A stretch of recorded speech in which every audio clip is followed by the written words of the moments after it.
એમ અત્યારે વિશ્વ હિન્દુ પરિષદ મારફતે સંઘ મારફતે આપણને ખબર પડી છે છેલ્લા 25, 30, 40 વર્ષથી કે આપણે ઘટતા જઈએ છીએ, આપણામાં વિભાજન છે, ખ્રિસ્તીઓની સંખ્યા વધતી જાય છે, વસ્તી વધતી જાય છે.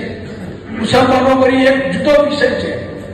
ખ્રિસ્તીને મુસલમાનના વિષયને બહુ સીધો સંપર્ક કરવાની, જોડવાની બહુ જરૂર નથી. બે અલગ વિષયો છે. એક આતંકવાદીઓનો પક્ષધર છે, દેશદ્રોહીઓનો પક્ષધર છે, હિંસક લોકોનો પક્ષધર છે, અને એક ફોસલાઈ હાથ ફેરવી પટાઈ અને ધર્માંતર કરાવનારા લોકો છે. બેનું લક્ષ્ય તો એક જ છે કે હિન્દુઓ ઓછા કરવા, હિન્દુ ધર્મ ઉપર આપણે વર્ચસ્વ જમાવવું. આ વર્ચસ્વ જમાવવા ક્રિશ્ચિયન મિશનરી એ બહુ સિફતપૂર્વક, બહુ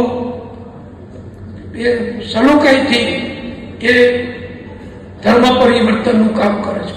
કપડા આપે, ભણાવે, દવાખાનું કરે, નિશાળ કરે, હોસ્ટેલો કરે, અને પેલા લોકો એમની રીતે હિંસક રીતે એક જ વાત કરી એમનું કામ કરે છે.